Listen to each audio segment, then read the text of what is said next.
Danes bomo v imenu Zbora za republiko predstavili našo izjavo o priliki vojaškega vdora Ruske federacije na ozemlje Ukrajine in seveda tudi eskalaciji razmer, ki pri reševanju ukrajinskega spora.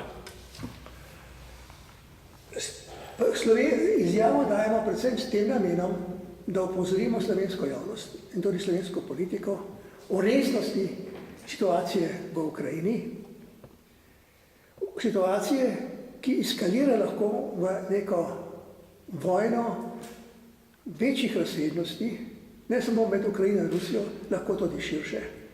Lahko zamaje temelje varnosti in sožitja v Evropi in tudi širše. Ne moramo mimo tega, da gre tukaj za dve veliki evropski državi, ki sta tehnološko razviti, tudi Ukrajina je tehnološko razvita, je bila nekoč jedrska sila. Številni raziskovalni laboratoriji, tako na področju proizvodne tehnike kot tudi jedrske tehnike, so bili in so še vedno v Ukrajini. Ukrajina je seveda postala samostojna po padcu po razpadu Sovjetske zveze in je dosegla to, da se njene meje garantirajo, ukolikor se odpove jedrski oborožitvi v prid svetovnemu miru. In tragedija je ravno ta, tega spora, da je eden izmed garantov njene integritete, njenih ozemeljske celovitosti in meja, sedaj posegel z nenavadno za današnji čas nesprejemljivimi metodami, kako doseči neko spremembo v notranji strukturi sosednje suverene države. Ta stvar je za Evropo pomembna.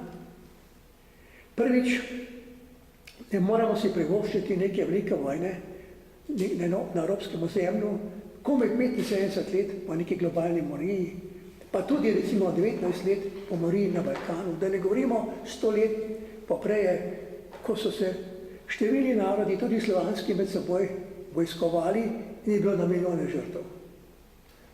Ta vojna bi ponovno razdelila Evropo.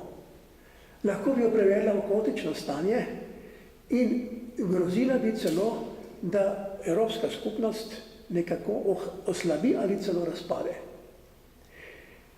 To trenutno situacijo, v kateri je Evropska unija zaradi gospodarske in socialne krize, zaradi krize bodoče politične strukture, ali naj bo seveda Evropa bolj federalna ali manj, in pa seveda tudi razdeljena je pač po političnih smernicah, ideoloških, socialistični del, konzervativni del, liberalni del, je pravzaprav znak neke slabosti, ki jo je Rusija hotela izkoristiti, podobno kot je nacistična Nemčija izkoriščala popustljivost zahodnih držav v primeru aneksije najprej Sudetov, najprej Posarja, potem seveda Avstrije, Sudetov, Poljske in tako naprej.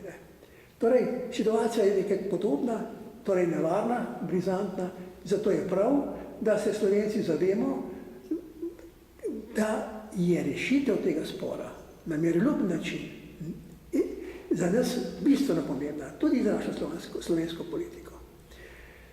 Današnji razgovor smo si zamislili tudi tako, da bo moj kolega, profesor dr. Umek, podal nekak, bi rekel, okvire, zgodovinsko okvire in okvire sploh nastajanja Ukrajine, Krima, odnosov na vzhodnem delu Evrope, Poljska, Rusija, Ukrajina, in orisal to situacijo, kar nam bo pomagalo razumevati tudi sedanji konflikt med Evropo in Rusijo na eni strani in seveda Ukrajino in Rusijo. Padla je tragedija tudi tega trenutka, da je s tem vojaškim posegom za številne evropske države padla iluzija, da je Rusija lahko in verodostojen demokratični partner. Številne evropske države so verjele v partnerstvo z Rusijo, tudi NATO je gradil. NATO je šel celo tako daleč, da je posebej organiziral NATO Russia svoj odbor, ki je skrbel, da so se te probleme reševali, vse od hladne vojne naprej. Vendar Rusija je očitno videla v Evropi konkurenta, za njo demokratizacija bivših socialističnih držav ni bila sprejemljiva, demokratični model za sedanjo rusko oblast ni sprejemljiv. To je, poudarjam, sedanjo rusko oblast, kajti demokratizacija Rusije bo tudi pomemben faktor oblikovanja svetovne politike. Tudi v Rusiji mora priti do demokratizacije, če hoče Rusija tekmovati v globalni tekmi med močnimi partnerji.